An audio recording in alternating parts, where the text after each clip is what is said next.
Stay tuned for Mystery Theater.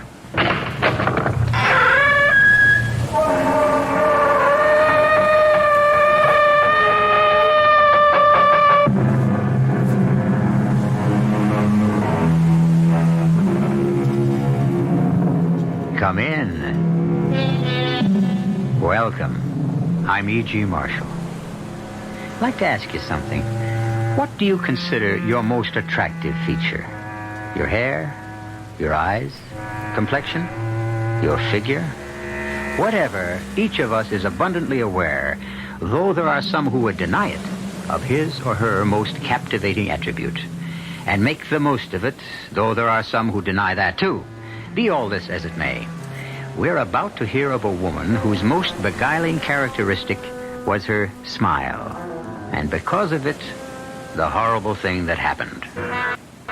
Our mystery drama, Berenice, was adapted from the Edgar Allan Poe classic, especially for the Mystery Theater by George Lothar, and stars Michael Tolan and Norman Rose. It is sponsored in part by Contac, the 12-hour cold capsule, and Anheuser-Busch Incorporated, brewers of Budweiser. I'll be back shortly with Act One. Give your hand to a friend, give your heart to your love, but give your coat to Contact. The sooner the better. 6 or 3 or 1? That's the question when you catch the common cold. Sneezing, drips, congestion. Then take 12-hour Contact. You'd need 6 cold tablets, 2 every 4 hours, or 3 ounces of Cold's liquid, 1 every 4 hours, or just 1 Contact for up to 12 hours continuous relief of those symptoms. The tiny time pills do it. Both the others contain things for aches and fever. The liquid, something for coughs, not found in Contact. Your cold, your choice. Give your coat to Contact. 6 or 3 or 1. Take Contact, only as directed. This is Tommy Makem. I'm sitting in the John Barleycorn, located at 209 East 45th Street, just off 3rd Avenue.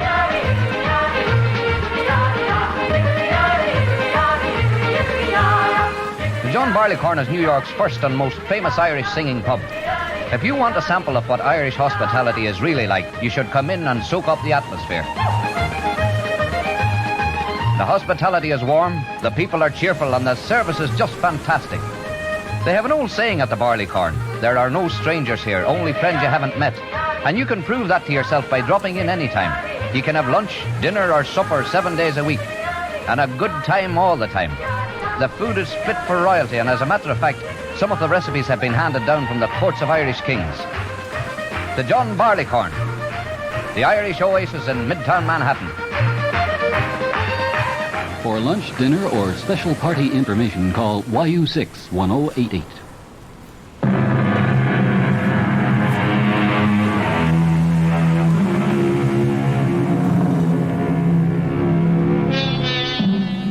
What we call a fixation, an idée fixe, is one of the most extraordinary and mystifying aspects of the human mind. For example, love. Young love, at least, is a fixation. For the lover cannot get the loved one out of his thoughts. He thinks of her night and day, or she of him. And there is, I need scarcely say, no more wondrous person in all the world. What cure can be found for a fixation? Well, when it comes to love, and I don't mean to sound cynical, I suppose marriage. But when it came to Ernest Montresor and his wife Berenice, well, that's our story. Do not tell me, Anthony, what I must do or must not do. Ernest, please. You are my friend. You are my attorney. You have come here to Mangrove Manor to straighten out whatever legal matters attend Berenice's death, and that is all. Ernest, I didn't mean to offend you. I am not offended. I am irritated. You can sit there and say, Ernest, your wife is dying. Try not to hate her as you do. Let me tell you something, my good friend. Had you lived 1 month, 1 week, 1 day in this house with Berenice, that shrew, that spitfire, you too would know what hate is. But I don't understand. I was at your wedding a little over a year ago, here at Mangrove, and you were deliriously in love with her. Not her. Her smile. What? I know you'll find it hard to believe, but that is the truth. Oh, there were other qualities that attracted me. Her charm, her gentle manner, her warmth. But these vanished quickly once we were married. I soon learned that her charm was a veneer, her gentle manner a mask that concealed a vicious temper. I am sorry. I didn't want to hate her. For months I put all feelings of hate from me, the while asking myself how and why I still went on loving her. That's when I realized it was her smile. I still fail to understand. Look at Berenice closely and you will see that she's really very plain, almost ugly. But one doesn't look closely at first. I didn't, surely, because of her smile, of what her smile was then. She had teeth so even, so white, so perfect, they are as matched pearls. As for her lips, nowhere will you find lips so beautifully modeled, so sensuously inviting, so absolutely enthralling. I remember, yes. But Anthony, soon after our marriage, her smile changed too. The lovely contour of her lips became an ugly sneer. She no longer smiled. She bared her teeth like a vicious animal. But there must have been a reason, something that impelled her to... I'll give you a reason if you must have it. Constance. Berenice's younger sister? Yes. You know she came to live here at Mangrove when her husband died. I settled the estate, yes. Not, I'm afraid, that there was much to settle. He left her penniless. Precisely why she lived here. Berenice began to think... Go no further, Ernest. I am well acquainted with what is termed the eternal triangle. In this case, there was no triangle. Not then. But there is now. Constance is what Berenice pretended to be. Gentle, innocent, loving. Yes, I have fallen in love with her, and she with me. But you may believe me, as Berenice never has, when I tell you that our love is and has ever been platonic. Neither of us has betrayed Berenice in any way. Yes, come? Oh, Constance, my dear. We were just speaking of you. You remember Anthony Lamb? With pleasure. You were such a help and comfort to me when my husband died, Mr. Lamb. I did what I could. You look upset, Constance. Berenice wants to see you, and she's in one of her blackest moods, I'm afraid. Is she ever in any other? Try not to be harsh on her, Ernest. She's dying, you know. I shall try. If you'll excuse us, Anthony. Perhaps I should come along. I have to discuss certain legal matters with Berenice, and it will be best if she knows I'm here. Come then. But I warn you, my friend, you'll regret every moment spent with her.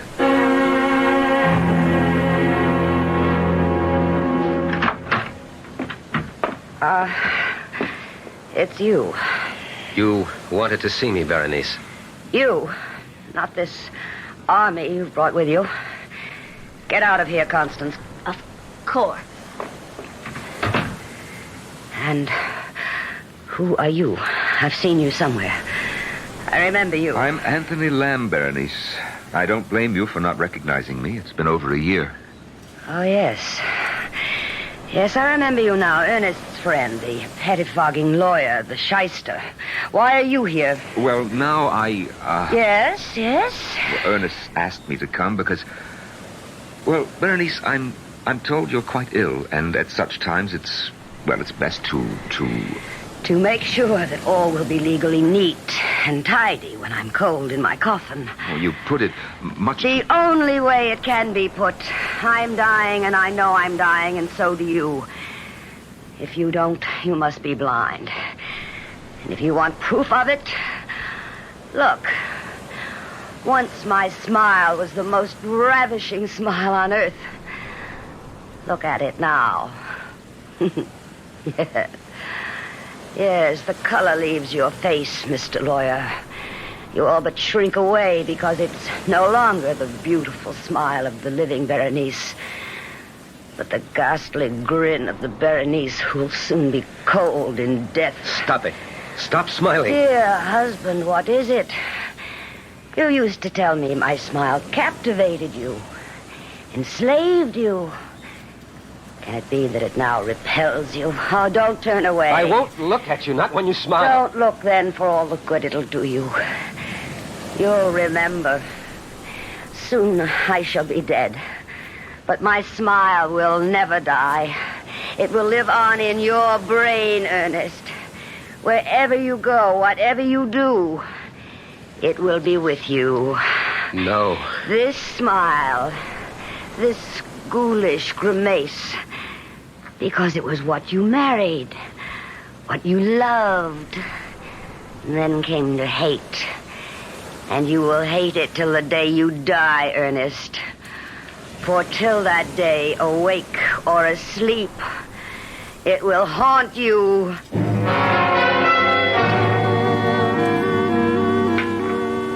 Would you care for more of the shrimp, Mr. Lamb? Well, thank you, no, Constance. Oh, and do call me Anthony, won't you? It'll make me feel so much younger. If you wish. Ernest, won't you eat? You haven't touched a morsel. Not hungry. But you must keep up your strength. If you're not careful, you'll be having nightmares again. Nightmares, Ernest? The most horrible you can imagine. Berenice has all but ruined my health. Ruined it. Hush now, we mustn't talk that way. What other way is there? No more wine, Ernest. Another glass can do no harm. No more, dear. For my sake. For your sake, anything. Anything except to lie about my true feelings. You, Constance, you have lived in this house for nearly a year. You know the hell she has made of my life. You know that I could not mourn her passing. And what is more, you know that I love only you. Ernest, it is not the proper time. I know, but I... Now, you are overwrought. It is not you speaking, but your nerves. Listen to me. Constance. My sister lies upstairs dying. Whatever you think of her, in these last days of her life, though we cannot in truth love her, we can, in all dignity and honor, try at least not to hate her. You must try, Ernest. You must. Yes. And with your help, I shall. But you will not succeed. Berenice. How did you get here, out of bed? I rang my bell, but no one came. I called, but you did not answer. We didn't hear. And so I found the strength, what strength remains, to come down and tell you I am about to die. No. When death is near, you know it. Full well you know it. I have little time left now.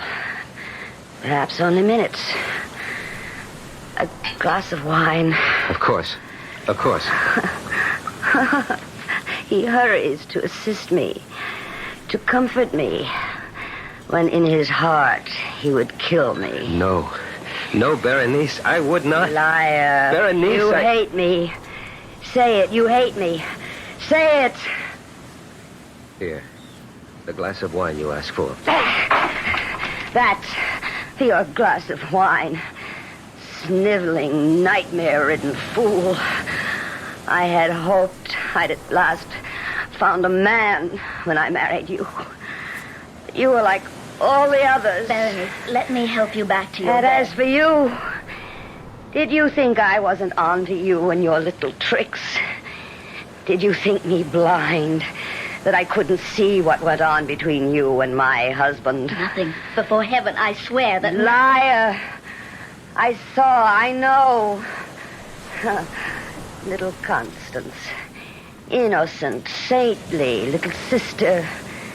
Sinking her claws deeper and deeper into the man who was mine. Madam. You address me? Madam, you are ill. Yet there is in you a kind of strength I have recognized before. In, I say to you, the worst kind of criminal. Huh? Go on. I don't know that I can. I have never understood what made these people what they were, but this I know. There are angels on this earth and there are devils. And you, madam, I say it to you, even in your dying moments, you are a devil. I don't blame you for looking at me like that. I spoke on impulse. I'm ashamed. Ashamed? You are the first man who has ever dared to... Berenice. Stay away. Stand back. Don't touch me. Only listen. You will be haunted by the magnet that drew you to me. The weapon with which I ruined your life and will destroy you. My smile, Ernest. My smile. No. Look at me. Sensuous lips bearing milk white, perfectly matched teeth. Look. Here, let me... She's falling across the table. I think... Yes. She's gone. Berenice is dead. No. Ernest, don't. Her mouth. She is staring at me with her teeth. Anthony, in heaven's name, close her mouth. Close her mouth!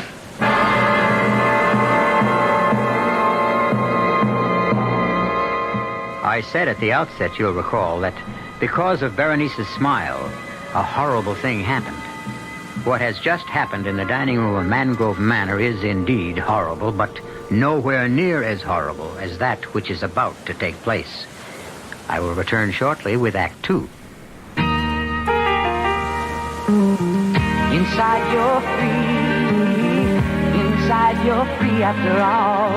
You hear freedom spirit like a wild bird's call. Inside you're free. Inside you're free after all. Living free. Living free. You're driving a car you knew you were going to buy the minute you saw it. Skyhawk. Buick Skyhawk. You just knew a car this streamlined would be easy on gas. And you were right. In published EPA mileage test results, Skyhawk got 25 miles per gallon on the open road and 16 in the city. Buick Skyhawk.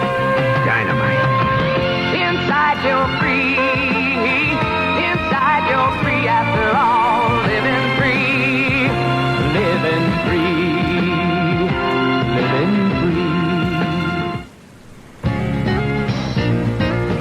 Hey, Mom, what's for dinner?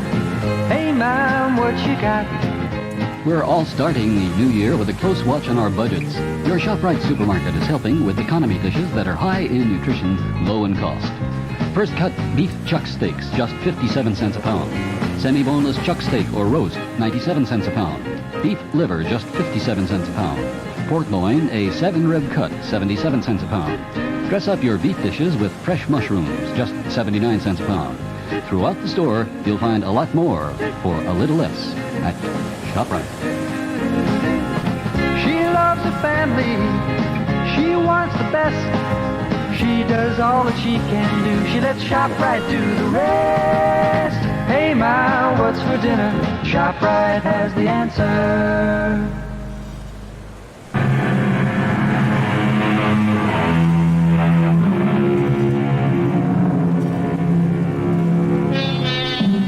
I think it was Sir Winston Churchill who said that when the human brain grabs hold of a thing, a worry, a concern of some sort, an anxiety, it grips that thing as in an iron fist and will not let it go.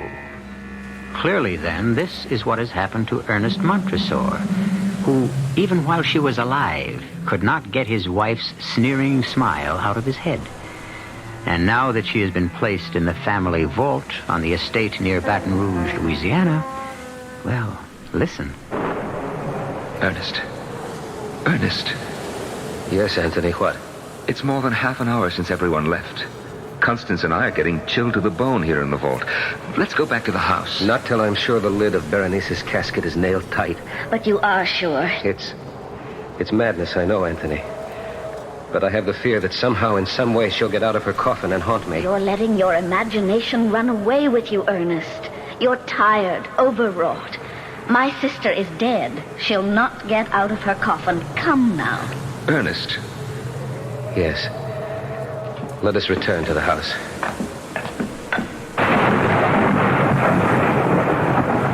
I'll close and lock the gate. No, I will. There. She's well nailed down in her coffin. Well locked in, too. Yes. Now let's... No, wait. Good Lord, man, what now? I must make sure the lock is strong. Sound and strong. Now, Ernest, dear, that's enough. Don't tell me what is enough. Don't... Ernest. Dearest, what is it?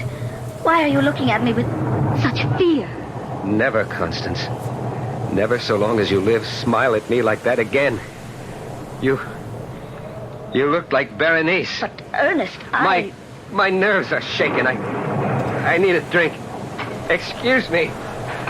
He's in trouble, Constance. We'd best catch up with him. But, Anthony... Nothing to worry about, really. You just upset him a little when you smile. But that's the point. What? I didn't smile.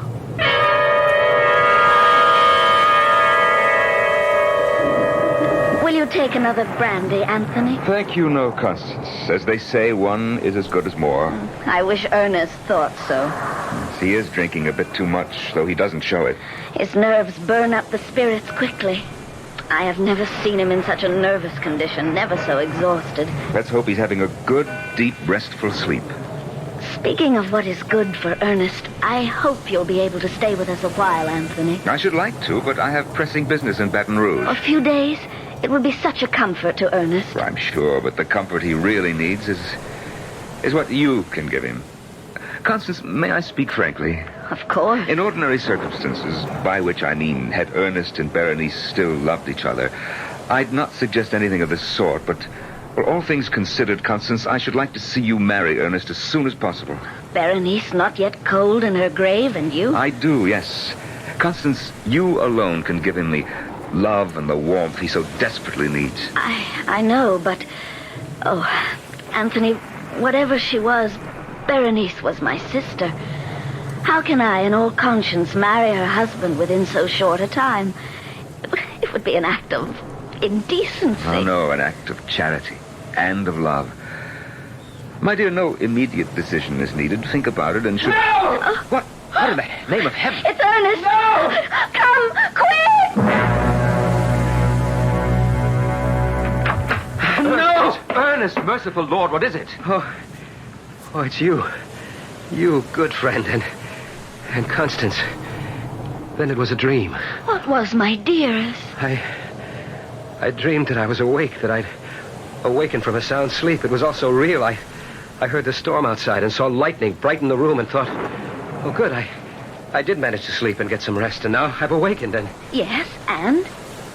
And then I saw it, hanging in the darkness of the room, burning bright in the black pitch of night. Saw it. Gently, my darling, gently now. Saw what? Her smile. Berenice's smile, her disembodied smile, nothing else. It hung suspended in the dark before my eyes, the lips drawn back, the teeth shining in the blackness. Oh, Ernest, Ernest. And then her teeth. Those terrifying white, even teeth parted as she began to laugh. The most hideous laugh I have heard in all my life. Her mouth, her bodiless mouth, as it laughed, it started coming closer to me. Closer, closer. And I screamed, I screamed. Anthony, what's to be done? We must fetch the doctor, and at once.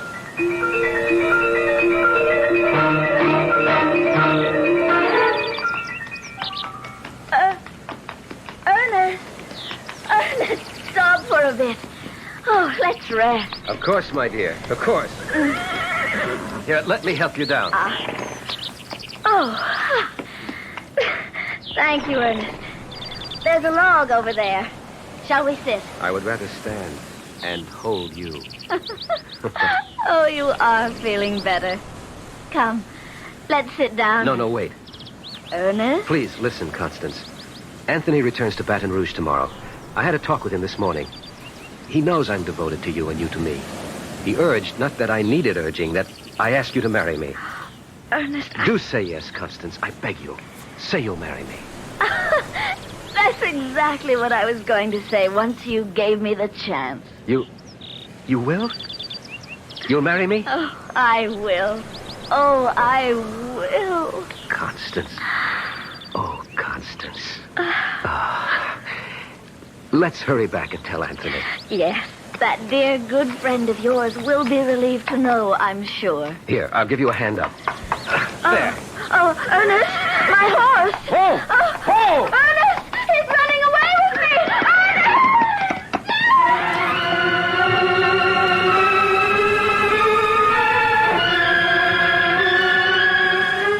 Anthony, I must go up. Patience, good friend. The doctor should be down any moment. But he's been with her for more than an hour. I knew she was seriously injured. I knew at the instant I picked her up. The way you described it, it was a bad fall. The horse, running away, for what reason God alone knows, tried to leap a high fence, failed to make it, and came down rolling on Constance as she lay beneath him. Oh, terrible, terrible. But no sense anticipating the worst. Constance may not be seriously hurt at all. Constance is dying. What? She is dying. Oh, come now, Ernest. You carry even your nerves too far. There's something I didn't tell you. When I got to Constance, she was unconscious. I knelt beside her, got my arms under her, raised her, and stood up. I began to carry her to the house. A long distance. I'm not very strong. I tire easily. And so after a short time, I stopped for breath and looked at her. Looked into her face, Anthony. Yes? Her eyes were open, and she was smiling. The lips pulled back, the teeth showing. For an instant, she looked like Berenice. For that instant, she was Berenice.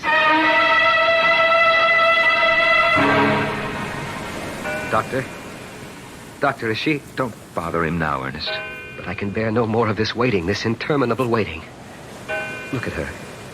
So deathly white, scarcely breathing, if at all. Ernest? She called my name. Constance. Oh, my own dear Constance. Hush now. When I am gone... No, you must not go. You cannot leave me. You cannot. When I am gone, I say, no longer with you. Remember that it will be only on this earth I am not with you.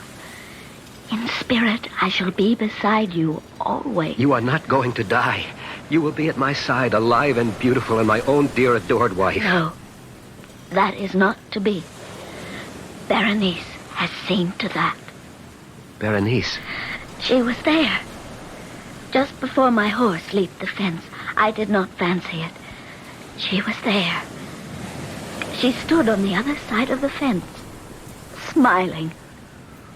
Oh, God in heaven. And I knew, in the second that I saw her, the second before the horse crashed, I knew that she is a tormented soul, a soul that cannot rest until she is forgiven the sins she committed on earth, the sins she committed against you. There is no forgiveness for what she did. There is.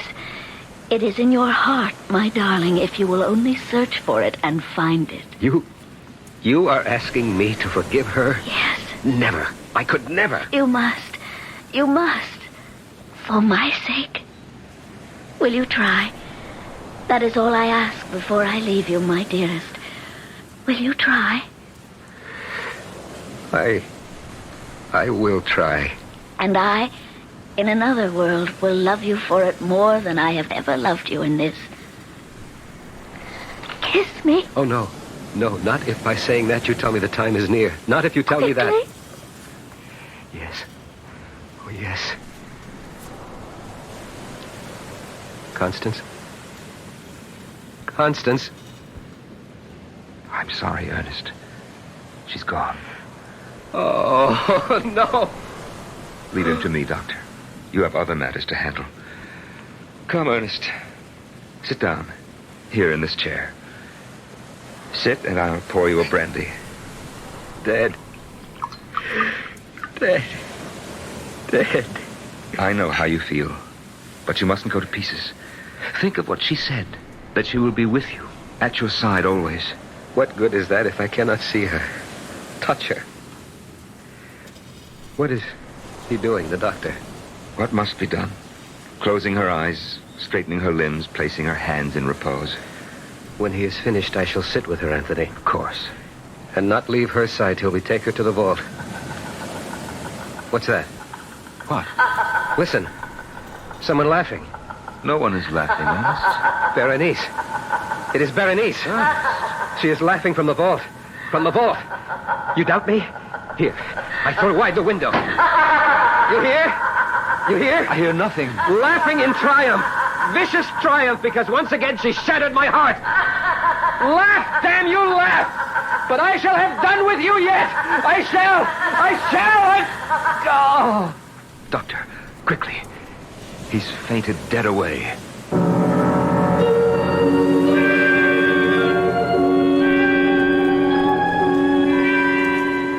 So, in fevered imagination, in the sickened mental state brought on by unbearable grief, Ernest fancies he hears the hideous laughter of Berenice, pursuing him, haunting him, driving him mad in death as she did in life. Or is it fancy? We'll know more about that when I return for Act 3.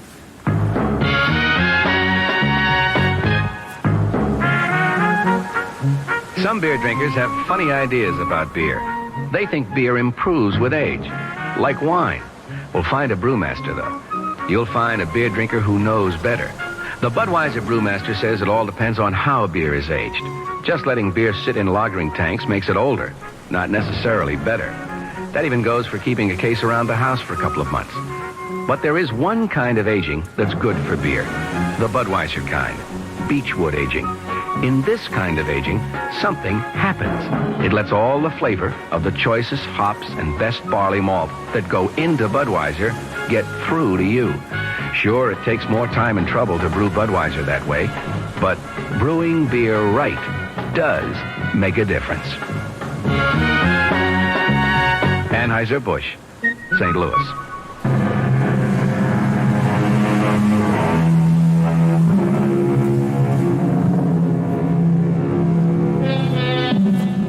Scarcely has the breath of life fled the body of his beloved Constance than Ernest Montresor hears, or thinks he hears, the triumphant laughter of his dead wife, Berenice. Even though Ernest's friend and attorney, Anthony Lamb, did not hear the laughter, can we say the laughter echoed only in Ernest's imagination?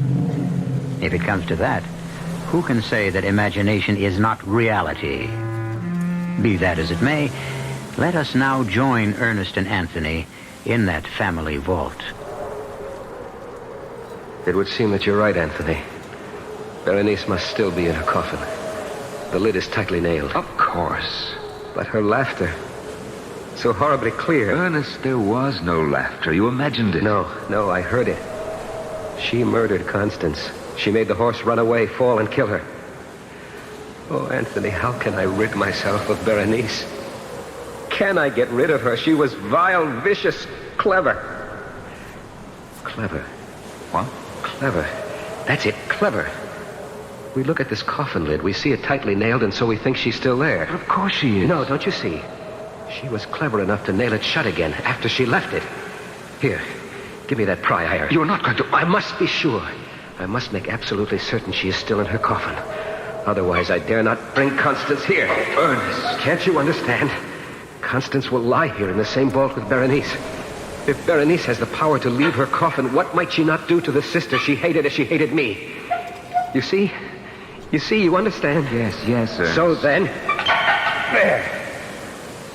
Well, are you satisfied? The body seems not to have moved. She is dead. No doubt about it. Berenice is dead. No question, my friend. You can set your mind at rest. Anthony, would you nail the lid back on? I want to go to Constance. Be with her until we bring her body here.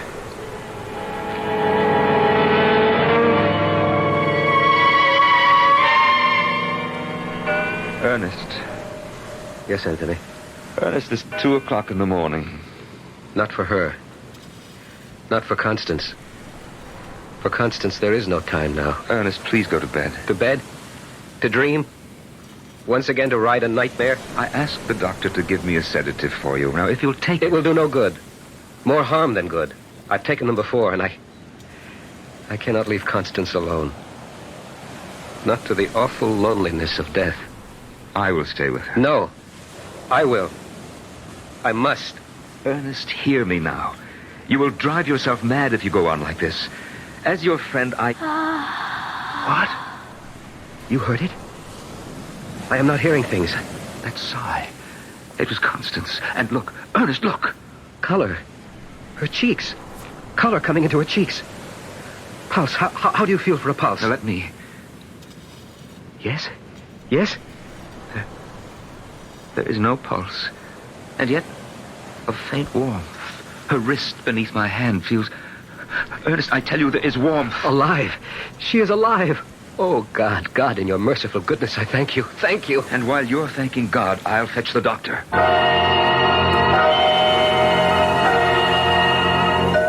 Thank you, Doctor. I'm sorry to have put you through all this trouble. Thank you, and good night.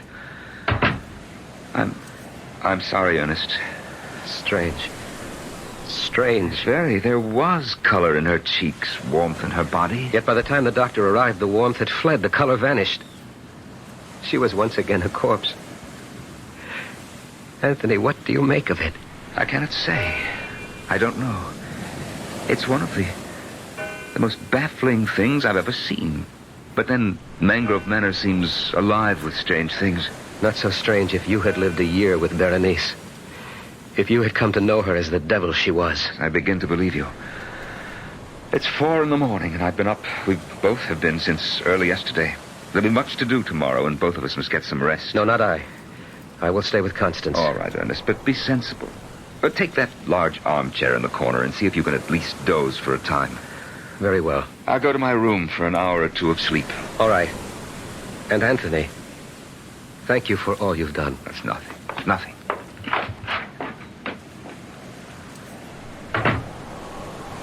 Constance, my lovely Constance, I'll not leave you.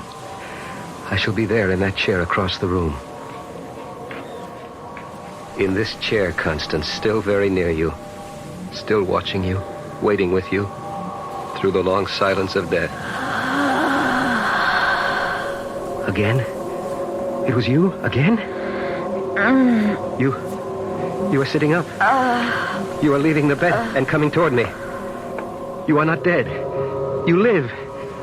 Oh, let me see your face. I cannot see it. The shadows and burial shroud hiding it from me. Take the burial shroud from your face. Let me see you. Constance, beloved, let me see you. Why do you laugh, my darling? Why? Is it happiness at finding yourself alive? Is it joy in knowing you're not dead after all? Here, let me take away the shroud. There. What? The lips, what? The teeth. Berenice. You are Berenice and Constance's body.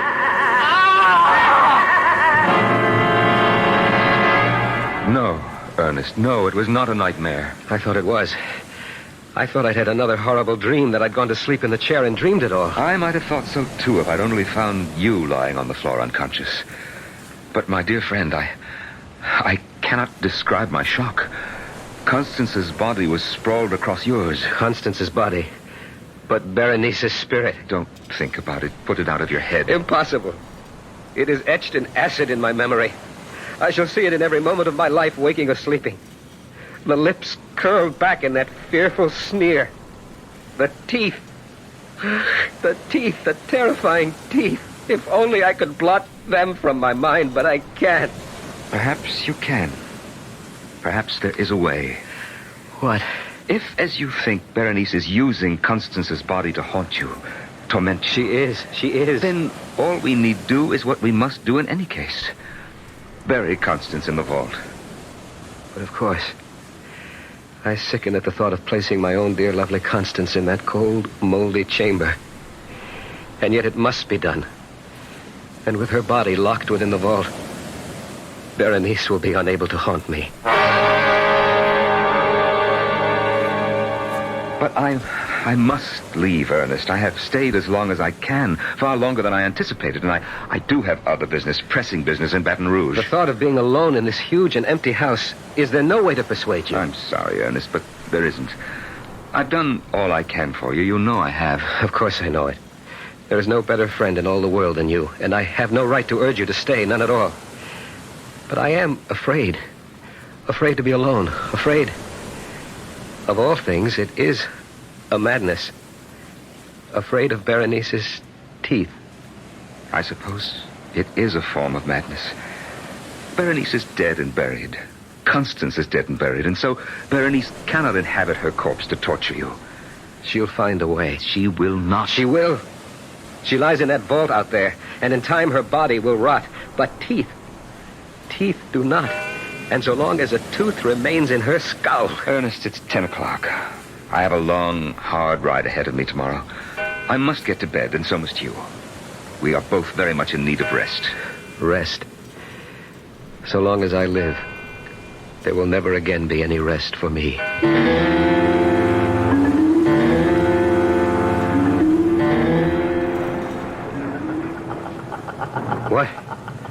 What? Berenice, that laugh.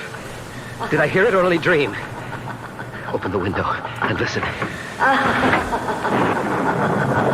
Nothing. A dream, another nightmare. To bed, Ernest, too. But what is this? I'm wet to the skin. My nightclothes are drenched. My feet caked with mud. Oh, wait. Wait, it comes back to me now. The dream. The nightmare. Was it a dream, or did I? Anthony! Anthony! Anthony! I'm coming. I'm coming. Good Lord, man, what is it now? Come in. Come into my room. Yes, but what is it? What's happened? Another of your awful nightmares? Well? I don't know. You don't know if you had a nightmare or you didn't? If it was a dream, then that's what it was. But if it wasn't, if I really did the thing I thought I dreamed, then Anthony, I am mad. What do you mean?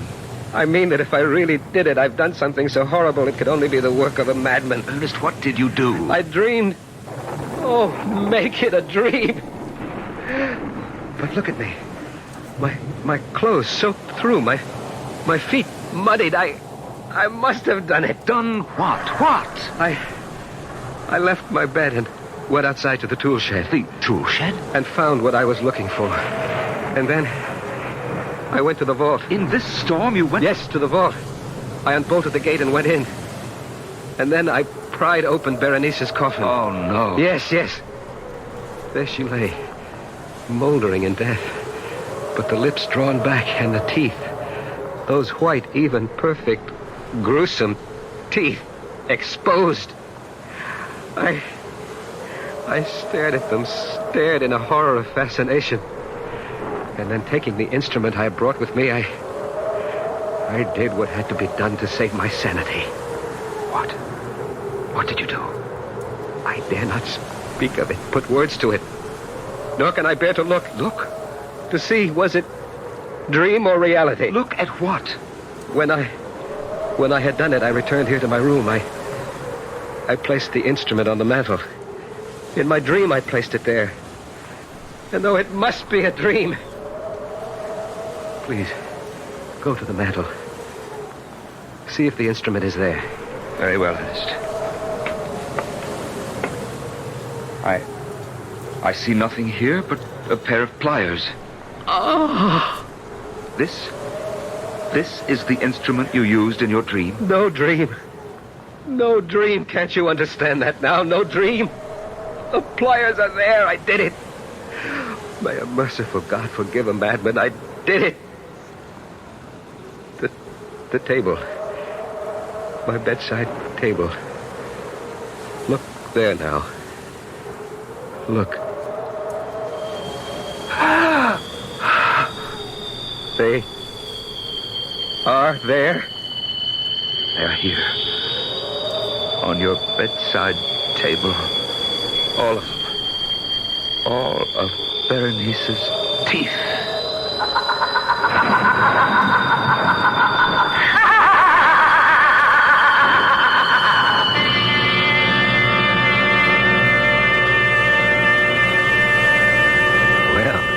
A toothsome tale, was it not? Something to let your imagination chew on? Sorry, couldn't resist that. Seriously, though, this story, as many another, reflects that certain mystery which has puzzled mankind since the first tick of time. Which is the reality of our lives? Which the dream? You got me. I'll be back shortly. Murder on the Orient Express is movie magic. The most entertaining evening of the year cheers Liz Smith of Cosmopolitan. Judith Chris, New York Magazine, claims Agatha Christie's marvelously intricate whodunit becomes a joyous experience, a feast in any season. And Playboy calls it sheer old-fashioned escapism. See Murder on the Orient Express from Paramount Pictures, rated PG, parental guidance suggested. Murder on the Orient Express is now playing at a theater near you. Our cast included Norman Rose, Michael Tolan, Joan Lovejoy, and Roberta Maxwell. The entire production was under the direction of Hyman Brown. Radio Mystery Theater was sponsored in part by Buick Motor Division. This is E.G. Marshall inviting you to return to our Mystery Theater for another adventure in the macabre. Until next time, pleasant dreams.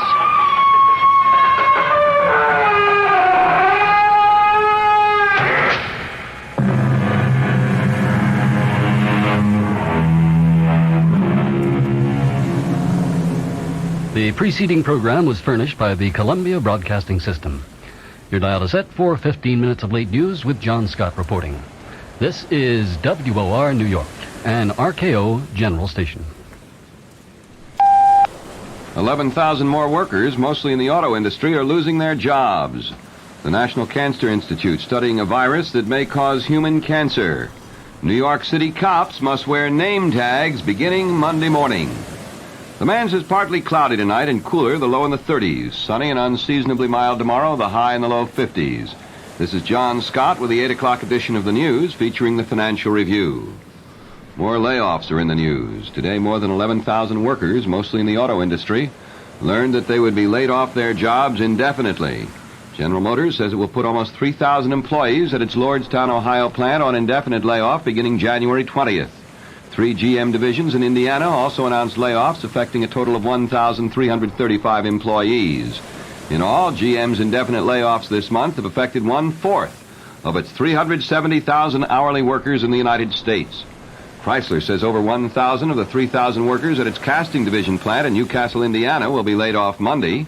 3 major tire companies, Goodyear, Firestone, and Cyberling, announced over 2,000 layoffs. Other companies announcing layoffs include United Airlines. United saying it's furloughing 599 employees and reducing the number of its daily flights because of the economic slump and energy problems. The Labor Department says the government is confident of having 300,000 jobless workers employed in public service jobs by the middle of March. A Labor Department official says the government will have to spend 5 times as much as it's now spending to provide jobs for 1/7 of those now out of work. The official estimates that all levels of government will spend about $17 billion to ease the pains of unemployment. Meanwhile, President Ford reportedly is considering asking Congress to approve a $15 billion rebate on 1974 income taxes. This would reportedly amount to about 10% of the total taxes. The Booth newspapers say Mr. Ford will make the request in a State of the Union message to Congress, coupling it with a proposed tax cut for 1975. The new chairman of the House Ways and Means Committee wants a tax cut for middle and lower income people.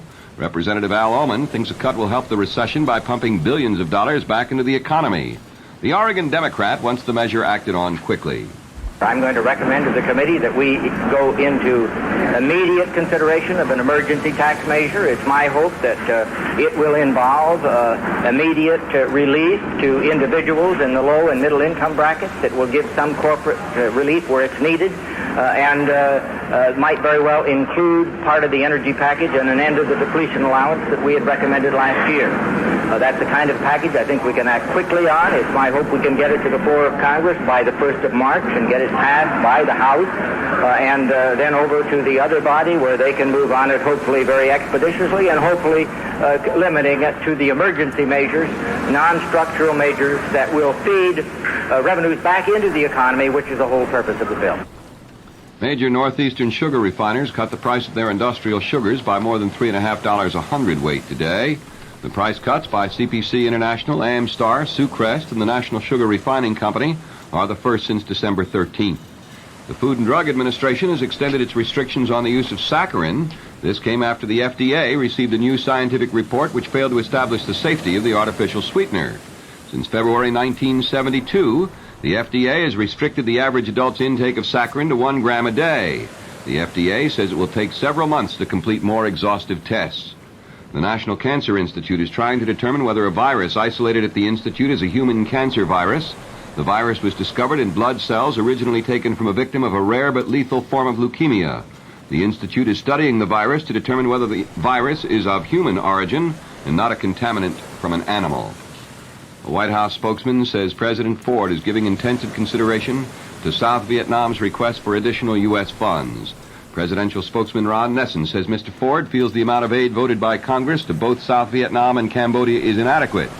Nessen said the president's concern relates to what he feels is necessary to allow the South Vietnamese adequately to defend themselves.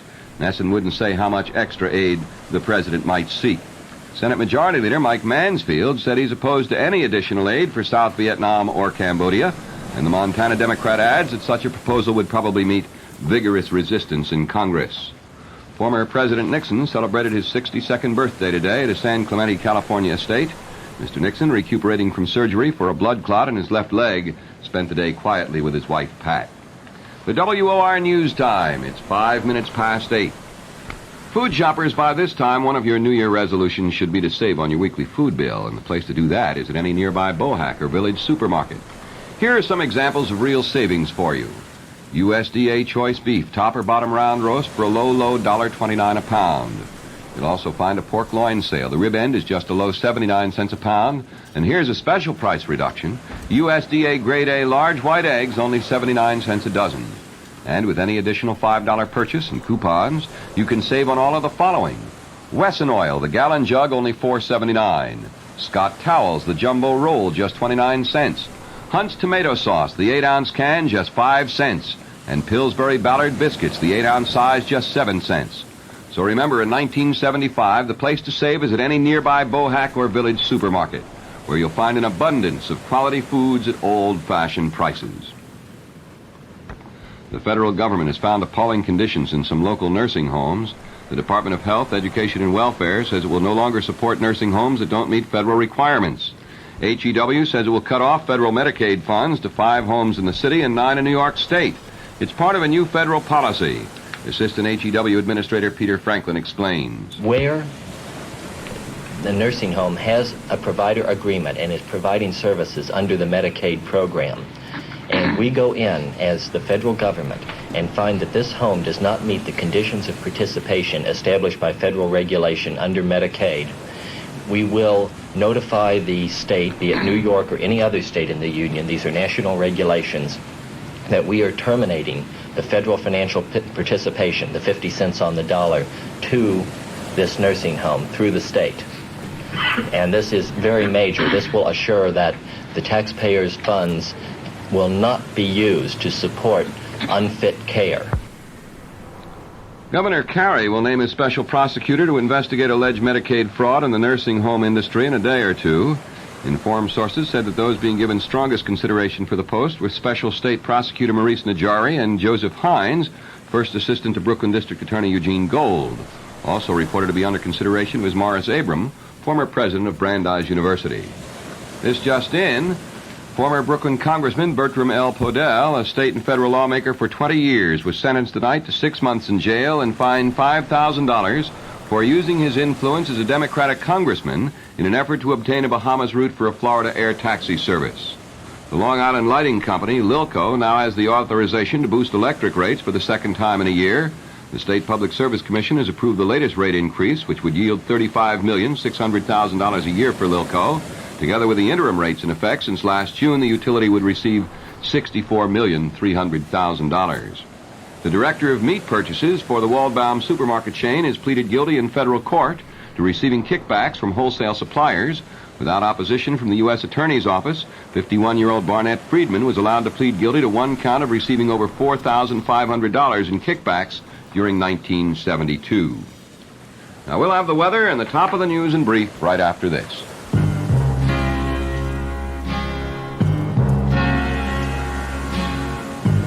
Someday you'll own, someday you'll own, sooner or later you'll own General's. General Tire doesn't claim its tire experts have all the answers, but they can tell you just about everything you want to know about tires. And that's important with so many new kinds of tires coming out and so many different claims about those tires. The General Tire specialist is trained to analyze what tire fits your driving habits, your car, your budget. And the General Tire specialist can handle your automotive service needs, too. He's one of the best reasons why, sooner or later, you'll own Generals. Check your yellow pages for the General Tire headquarters nearest you. Sooner or later you'll own Generals. Sooner or later you'll own Generals.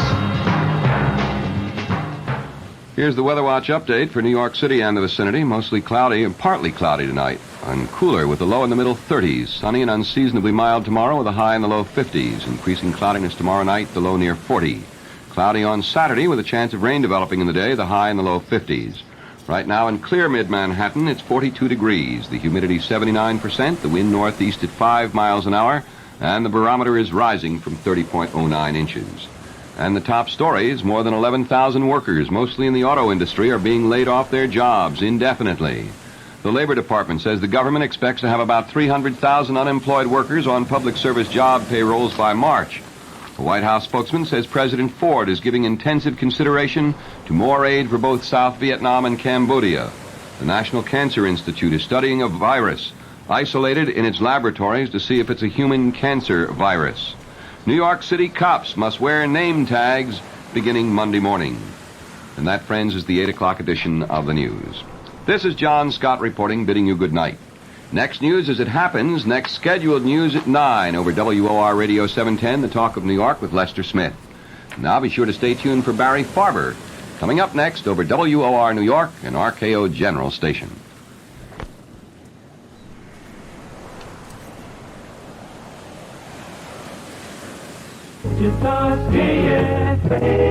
CBS Radio Mystery Theater presents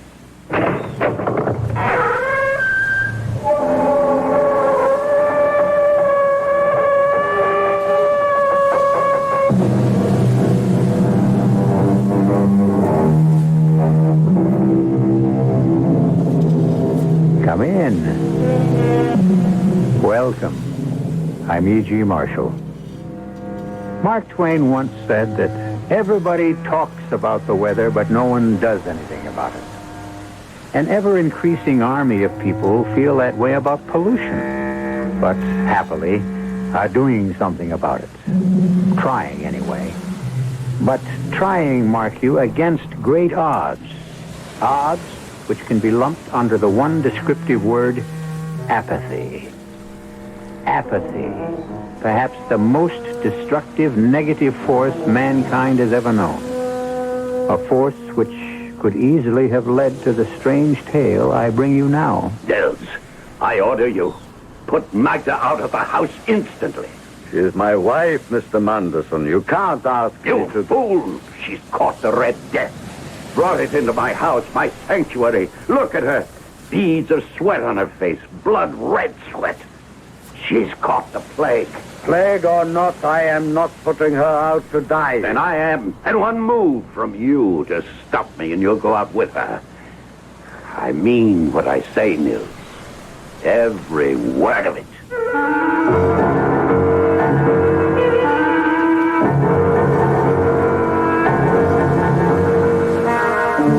Our mystery drama, The Mask of the Red Death, was especially adapted from the Edgar Allan Poe classic by George Lothar and stars Carl Swenson and Staats Cotsworth. It is sponsored in part by Sinoff, the sinus medicines, and Anheuser-Busch Incorporated, brewers of Budweiser. I'll be back shortly with Act One.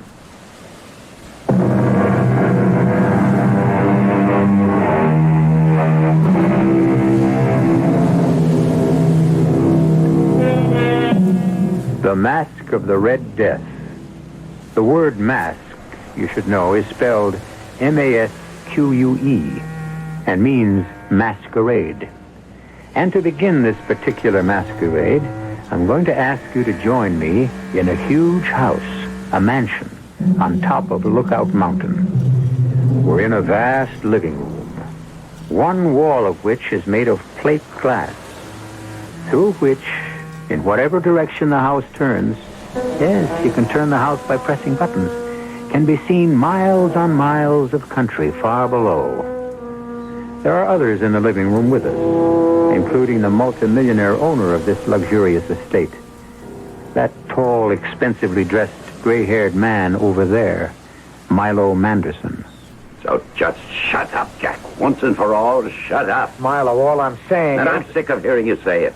Flossie's sick of it. Doreen's sick of it. We're all sick of it. So shut up. Okay. But just let me point out one more Jack, thing. please.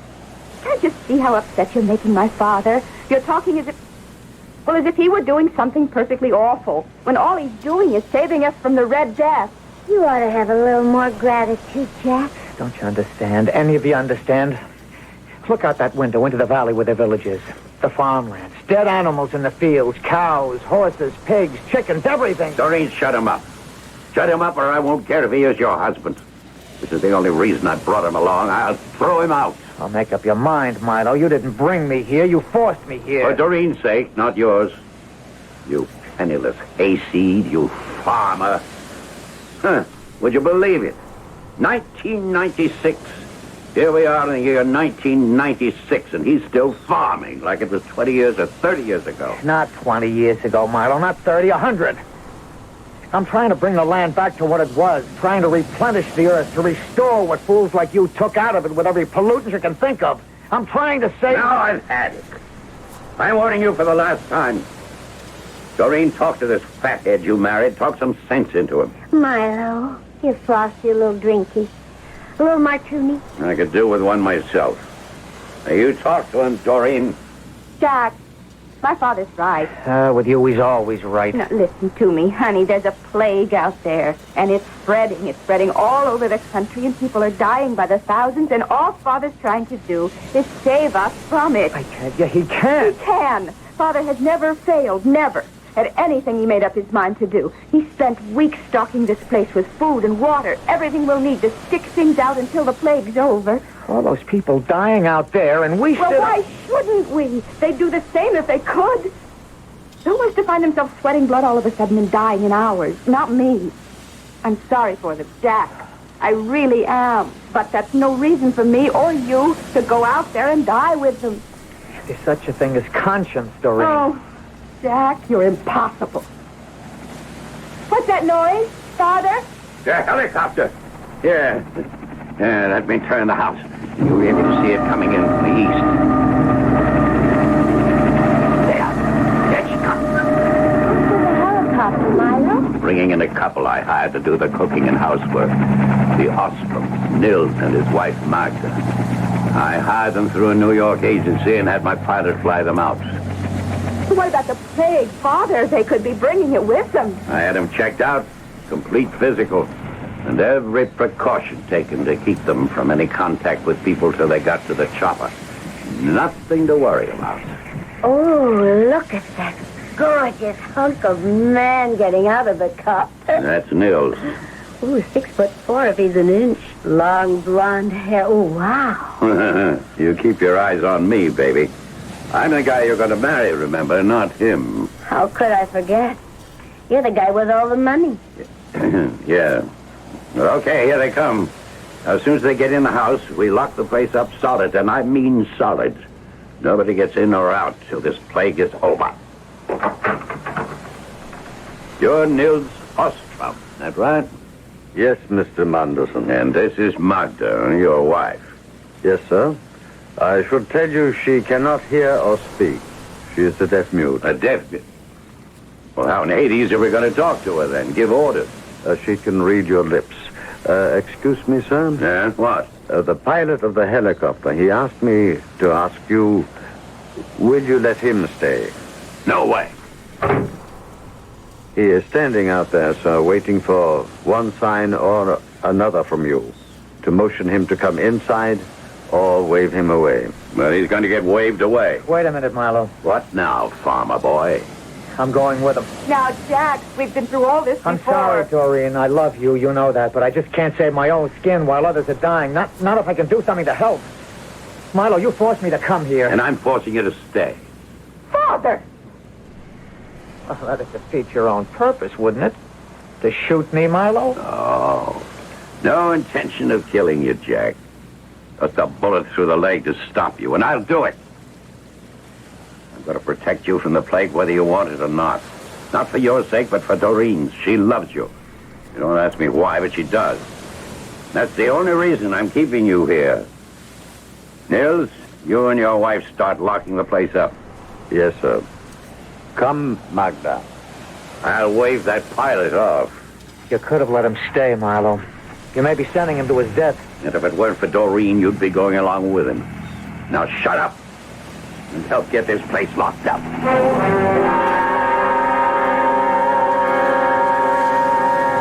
Oh, well, here you are, Jack. Yeah. Milo sent me to find you. Everybody's at the dinner table but you. Just leave me alone, Floss, huh? Sure. Only, where does it get you, sitting in the dark, brooding? Look down in the valley, where the village is. Okay, Jack. I'm looking. What do you see? Not much. I mean, it's nighttime. There used to be a lot of lights down there. Like, you know, people in their houses doing whatever people do in their houses. But in the week we've been here... Hey, has it been a week? Yeah, a week. Well, anyway, since we've been here, at least half the lights have gone out. They didn't go out, they burned out. People died of the Red Death and the lights just burned out. Tough? Is that all you can say? Tough? Do you realize what's happening out there? Not only down there in the village, but all over the United States, Canada, the world. There's something you got to understand about little Flossie. Up here in the head, nothing. Down here, and here, plenty. But up here in the head, oh, forget it. And that's why, when this is all over, Milo's going to make me wife number 4. Only you know something? No, what? Well, I've been listening. All this week, I've been listening to you. And it kind of gets through to me that, well, maybe you've got something. Tell me about what you're all wrapped up in. This orgasmic farming thing. Organic. You wouldn't be interested. So why am I asking? Well, it's simple. It's like a bank account. Well, that I know about. All right. So then, you know, if you take out more than you put in... No bank account. Overdrawn. Fini. Exactly. So... Well, it's simple. The land, the earth, where all the world's food comes from, it's the bank account. Now, unless you want to be overdrawn, you got to put back in what you take out. Well, the world has been taking out and never putting back in. The land is bankrupt. It's overdrawn. It's poor, not rich anymore. So what comes out of it is poor, not rich. So no matter how much people eat, what they eat is practically worthless. Oh. You follow me then? Like a tiger. If what we eat is worthless, well, then we get sick. We get sick. The air gets sick. The waters get sick. And then we get what we've got now. The plague or the Red Death. So him, Milo, what he's doing, trying to save us from the Red Death. Well, what good is it? I mean, if the plague stops like he says it will. It will, but there'll be others, worse. They're God's way of saying, man, you're overdrawn. Lost. Uh-oh. Lost. Milo's looking for me. I'm supposed to find you and... right here, lover, right here. Now, what is this? You and the farmer boy in the dark. Talking, doll, just talking. I sent you to look for him, get him to the dinner table, and you sit here in the dark just talking. Well, I gotta talk to somebody, and you're never in the mood. Not for that. Well, what's so interesting in him? Well, he was telling me about organic farming and how it could save the earth from going bankrupt. No, not that again. Come on, dinner's getting cold. You heard me, Jack. I'll stay here, Milo. Oh, come on, Jack. You ought to eat. You know, keep up your strength. On that food? Practically worthless. Well, just to keep me company, then. We can talk some more, and I like talking to you. Yeah, that's about all Farmer Boy can do, talk. Anybody can talk. I act. You just remember one thing, Flossie girl. I'm the one that's saving you from the Red Death. Yeah. Only answer me a question, Milo. Sure. Saving me. For what?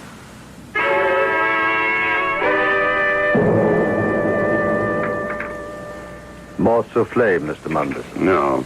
And I'll tell you something, Nils. Your wife's cooking hasn't been so hot in the past few days. She'd better get on the ball. I am sorry, sir, but she has not been feeling herself. I'll have more, Niels. I think it's quite good. Yes, madam. Yeah, and what about the coffee? I asked for another cup. Yeah, in a moment, sir. My wife is heating it. Anyone see the news on Global Vision today? Oh, I did, Doreen. Why? They said a plague is spreading, that it's shown up now in France, Italy, Spain, everywhere. Nothing surprising about that. I didn't say it was. I just said it was on the news. No need to take my head off, Doreen. No need for you to be sarcastic. I wasn't being. Oh, don't tell me. Look, all I said It isn't was... what you say. It's your attitude. I notice you don't take that tone with her. Me? How'd I get into this? You know how you got into it. Don't pull the innocent on me. If you're implying... Oh, skip it. Nils, where is that coffee? Here's my wife with it now, madame. Magna, let me help you with the tray. I don't intend to skip anything. If you're implying that I've been up to anything... Look, you little... Now stop it, the two of you. Last 2 or 3 days, you've been at each other like a couple of alley cats, and I'm sick of it. Well, you just tell your girlfriend... You watch your tongue. Flossie isn't my girlfriend. She's my fiancée. What's more? What the devil? Sorry, sir. I'm very sorry. My wife, the tray slipped from her hand. Magda! Look out, she's collapsing. Magda! Oh, my dearest. Let me give you a hand with her, Nils. No, sir, stand back. But, Nils... No, get back, sir. Get back. Don't come near her. Can't you see? See what? Her face. She's sweating blood. Yes, I'm afraid she has the red plague.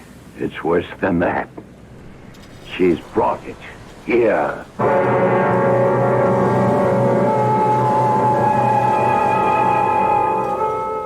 So, in spite of all precautions, the Red Death invades Milo Manderson's sanctuary, his barricaded retreat atop Lookout Mountain. And you ask me, another disease has invaded the mansion. Jealousy. Doreen's and Milo's resentment of what appears to be a developing friendship between Floss and Jack. I'll be back shortly.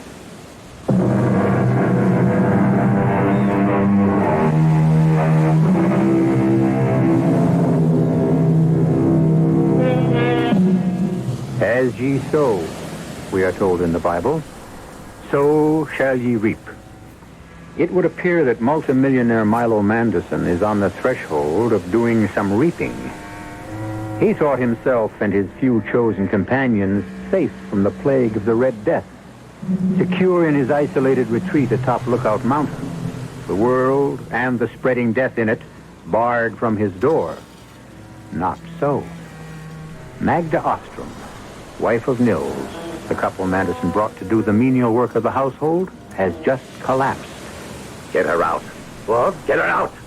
Out of this room, out of this house. Oh, now cool it, Milo. The woman's dying. And we're not dying with her. Father! Don't start breaking The things. money I spent to protect us, the precautions I took, weeks of thought and preparation. To doctors. How many doctors did I send them to examine them and check them out, make sure that they were free with a fight? Father, get hold of yourself. Now she comes down with it in my own house. This sanctuary, I nearly killed myself to make ready so we'd all be safe. But get her out of here. You can't ask me Get to... her out! I will not. No, Mr. Manderson, I will not. Magda is going to die, but she is not going to die alone. Then die with her. Milo, no, no. Get out of my way. Give me that gun. Father! Yes. Stop it.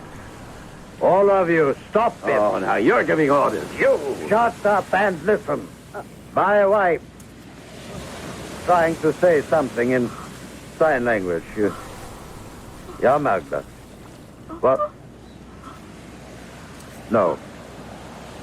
Oh, but my darling, you... Very well. What did she say, Nils? She said there is no hope for her, and there is no sense in two of us dying. What's she doing? Where's she going? Out of the house. To die alone. Goodbye, my dearest. Goodbye.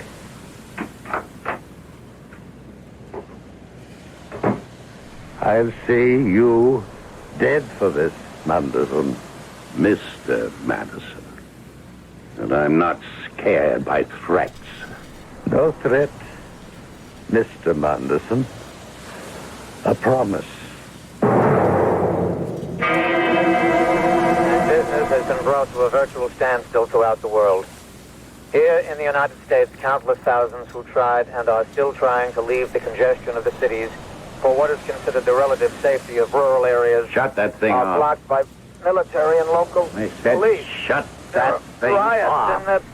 Oh, look. His face. The red death. He's got it. His face. Red. With All right, I'll shut it off. The sight of death becoming too much for you, Mr. Munderson? Shut up.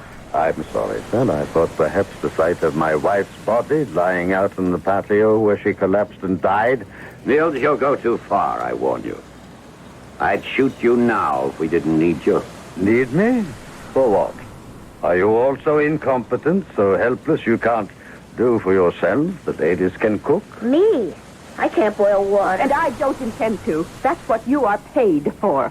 You are so like your father, madame. You think everything can be bought, even life. Now, you look here. Since your wife died 2 days ago, you've been acting like... Well, like anything but the servant, you are. Now, you just cut it out. You just remember your place. Remember who and what you are. Do you understand me, Nils? Totally, madame. Is there anything madame wishes before I go to make up the beds? Not at the moment, but when there is, I'll let you know. Thank you, madame. Well, now, that's the way to handle a servant. Nice going, Doreen. I'm proud to call you daughter. Well, I'm not proud to call her wife. The man isn't himself. He's broken with grief. He loved his wife. He saw her go to her death alone. He watched through this window as she collapsed out there on the patio and died before his eyes. And you treat him as if he were nothing, the way you treat me, treat Floss. I thought you'd become Flossie's champion, and now I know. All I'm saying is you It's can't... too much, as usual. You've got a big mouth and a head stuffed with hay. The trouble is here, we're bored. That's the one thing I didn't think of, that we'd get bored. We've been cooped up here for nearly 2 weeks now. 9 days. Will you please shut up? Well, 9 days isn't 2 weeks, is all I'm saying. I can take care of that. How, Father? Well, I don't know yet. I'll think of something. Meantime, how about some bridge? Not me. Sorry, Just Marlo. a bridge. Well, then how about, blazes with it. I'm going up to the solarium to get some sun. I'll go with you, Father. Jack? No, I'll stay here. With Flossie, of course. Yeah, we'll have the orgy I've been planning for weeks.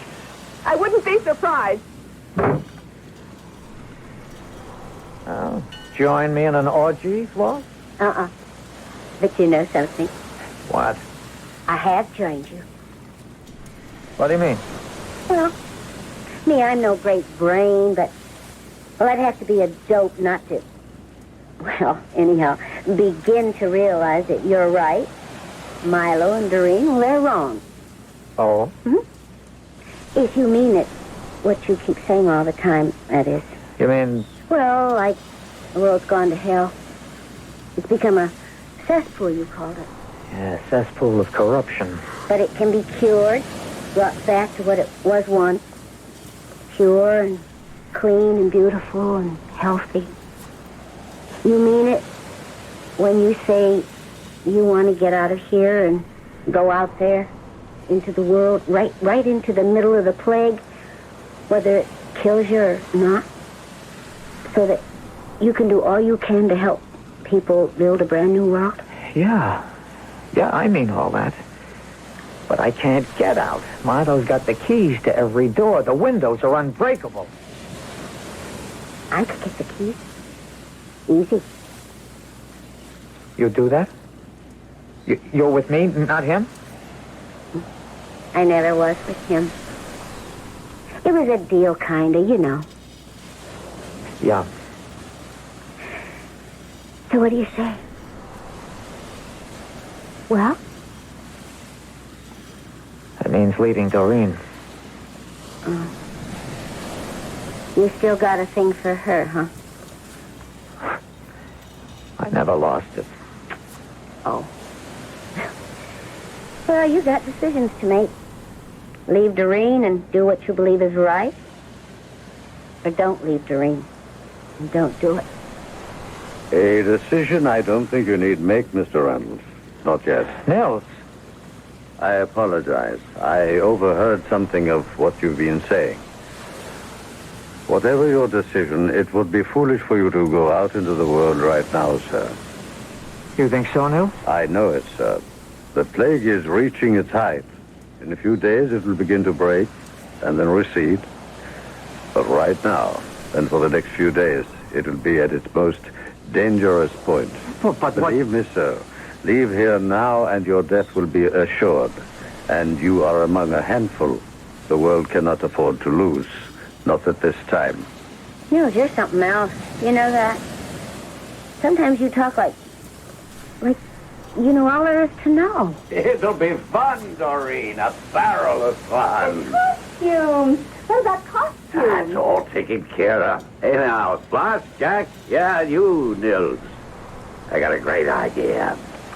You say you're bored. You say life in the Milo Madison hideaway holds no variety for you, no spice at all for you.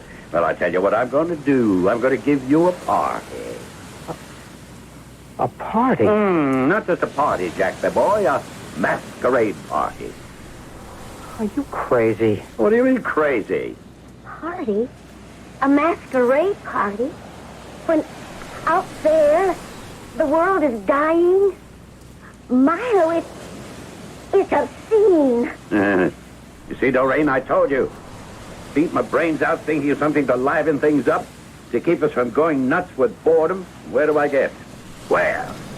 You don't go along with this, Doreen. You don't. Well, I didn't at first. But then he changed your mind. What if he did? At least he's doing something. All you do is talk. That's all I can do. Locked in here, a prisoner. What more can I do? Something, I don't know, but something. Don't just talk. Do. All right, I'll do. Milo, you take your masquerade party and stuff it. I've decided we're going to have a masquerade party. And that's what we're going to have tonight. And you're going to be in it, you and Flossie. Floss, you go along with this? No. Now, look, you little... Tramp? Is that what you're going to say, Milo? Don't put words in my mouth. Don't you put thoughts in my head. Thoughts I wouldn't rather think. Look through that window. There's death out there. All around out there. A masquerade party. How could you think of it? How awful could you be to even think of it? We are going to have a masquerade party. And we're going to have it tonight. If it's the last thing I do. It will be. What? It will be the last thing you do. What do you mean by that? I mean, I understand why you decided to have a masquerade party. 2 days ago, when I held my dying wife in my arms, I told you what I thought of you. And no servant, no lackey, ever told Milo Manderson the truth since the day Milo Manderson realized he had made his first million. Before that day, you, Milo Manderson, you, still retained some shreds of humanity. But on that day, and ever since, oh, God,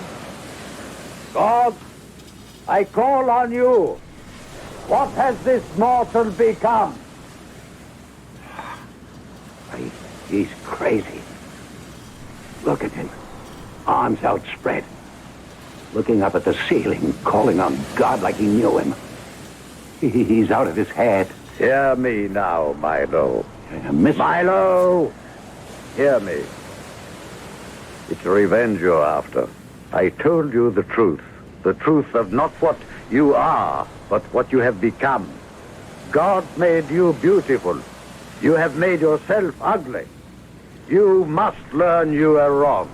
And in learning, come back to God. Come back to truth. You want revenge on me? You shall have it. And you shall learn the emptiness and the hollowness of it. Revenge is mine, says the Lord, not yours. Mine. And this, Milo Manderson, you are about to learn. And may God, in his infinite mercy, help you bear the agony of the learning.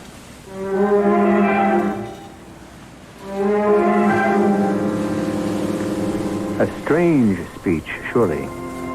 Nils calls on God as if, as if he knew him as intimately as I know you. And we do know each other, you and I, very well indeed by this time, don't we? Ought to. Been together a long time. Pleasant time for me, anyhow. Hope for you, too. Back shortly with Act 3.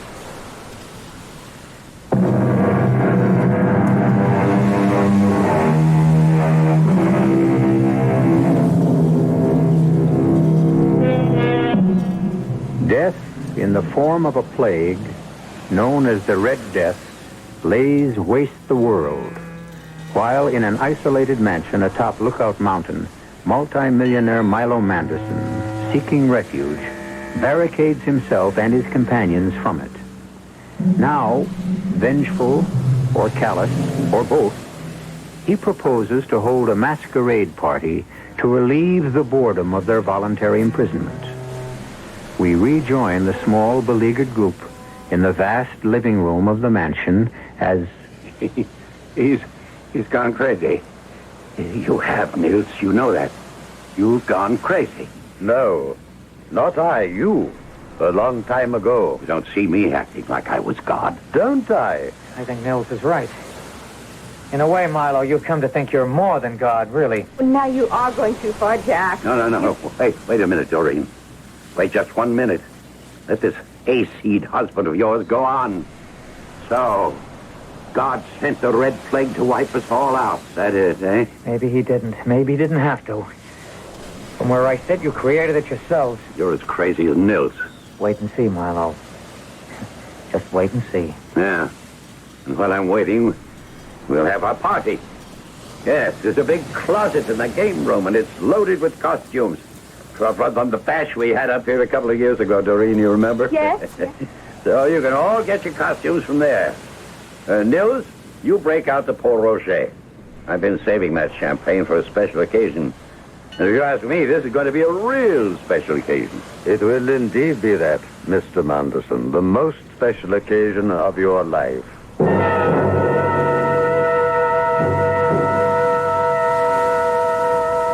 Jack. Yes, Doreen. Hook me up and back. This Marie Antoinette costume is hard to manage. Oh, okay. You look handsome. That's black and white domino. What kind of mask? Black or white? Black. Oh, romantic as well as handsome. And sulky. Sullen. Worried is the word, Doreen. Very, very worried. Oh, now don't tell me that little act Mills put on, that performance of stretching his arms wide and crying out to God. Don't tell me it got to you. The way it got to you? To me. I thought it as laughably ridiculous as my father did. Your father He's did... only trying to save us from the Red Death, Jack. And it's about time you gave him some credit for it instead of insulting him every chance you get. I'm not insulting him. I'm trying to wake him up. I don't know why it is, no matter how I try to keep things pleasant between us, you always manage to start your eternal harping on pollution. I'm sorry, Doreen. Oh, you're always sorry. But that doesn't help. You ruin everything, just as you're trying to ruin my fun. Fun? How can you talk about fun? Because I need fun. That's why, because my father's right. We're going house crazy with boredom, and I don't see how a few hours of fun will change anything in that world you worry so much about, one way or the other. The music is starting. Oh, let's go down. Jack, please, please, for once, let's enjoy ourselves.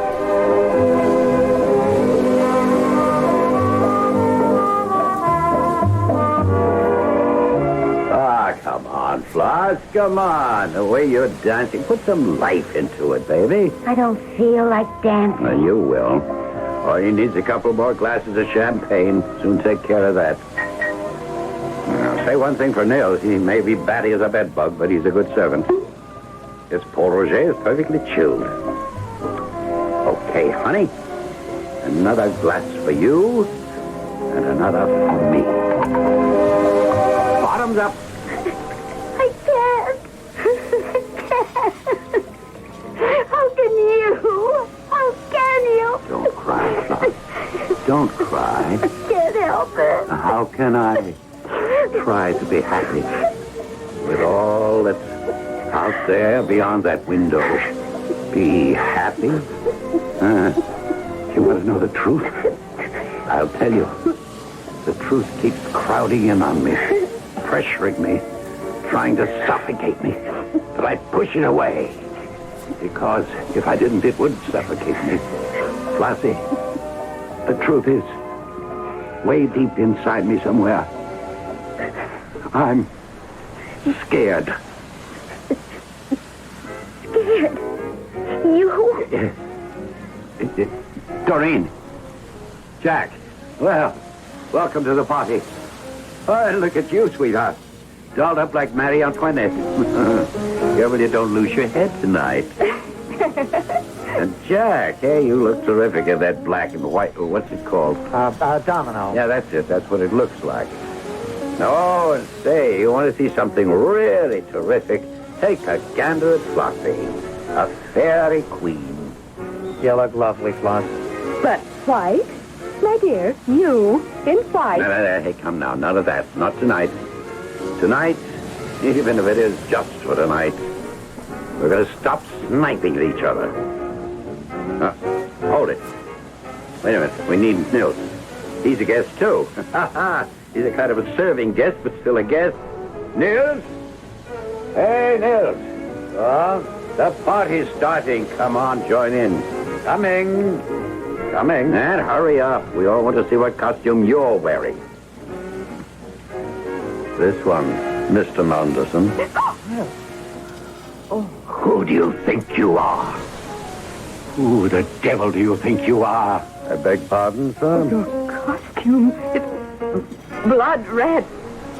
Suit, shirt, cape, the mask covering your face. All blood red. The Red Death, Nils? Yes, sir. The Red Death. Wait a minute. What are you up to? Simply turning off the music. So that's it, is it? You intend to ruin my little party, do you? You come dressed as a Red Death to throw a wet blanket over the fun we're going to have. Well, I'll take care of that right here and now. I'm ripping that costume off you, ripping all of it off. Beginning with the mask. There. I am not costumed as the Red Death, Milo Manderson. I am the Red Death. A skull. A blood red skull. No face. A skull. Blood red. You are the Red Death. God help me. God will not help you now, Milo Manderson. There comes a time when mortals must help themselves, and your time has come. What do you want of me?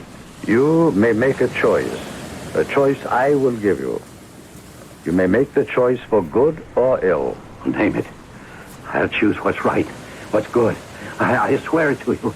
You can choose to live Yes. or die. What do you mean, Nils? I'm sorry. That's not your name, of course. Oh, it will do. What do you mean? To live or die? One of you or your father, must die. And the choice I leave to him. Are you saying that Milo must choose either to give up his own life and save Doreen's or refuse and let her die? I am. Wow. I mean, like, wow.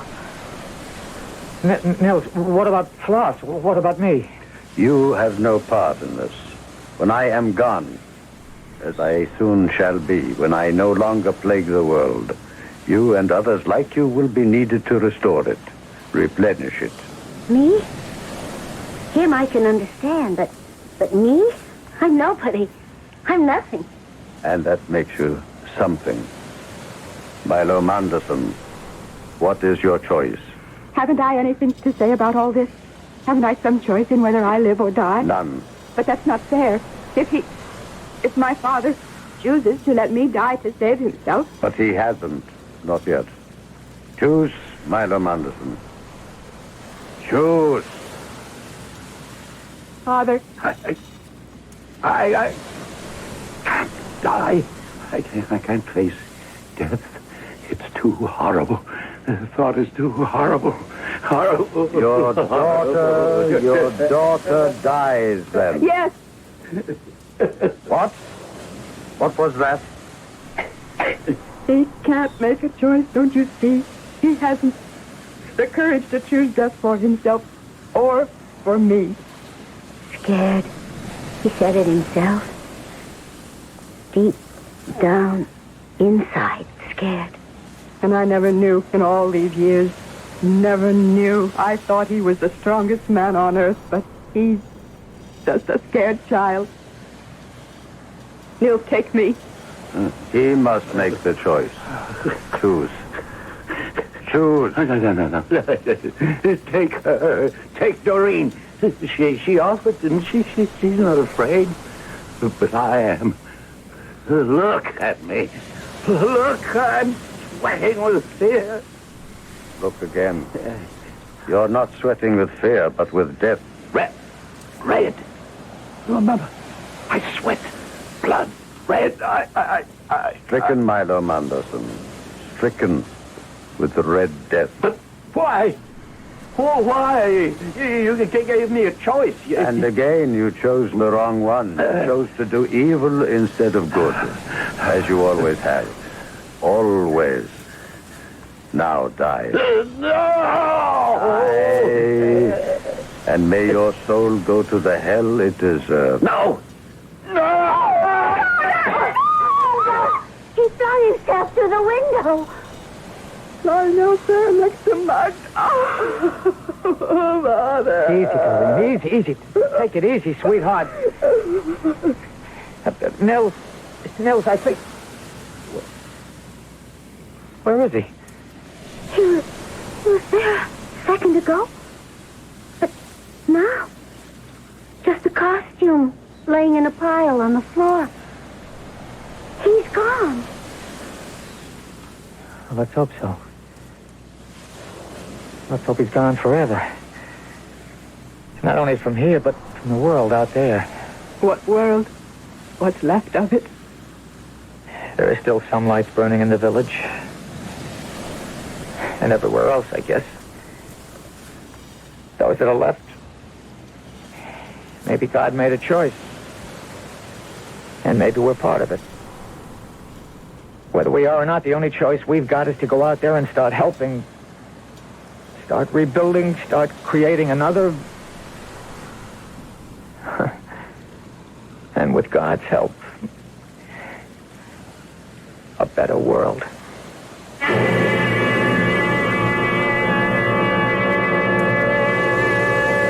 So ended the mask, the masquerade, if you will, of the Red Death.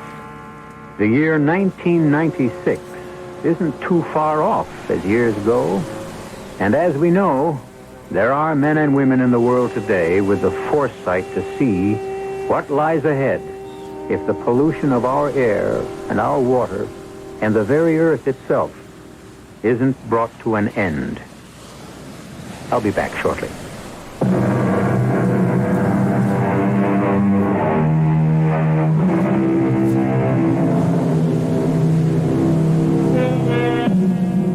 The strange tale I've just brought you was an allegory, a story designed to symbolize a message, a truth.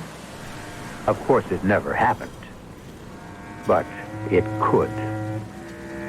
Our cast included Stott Cotsworth, Carl Swenson, Lois Smith, Jack Grimes, and E.V. Juster.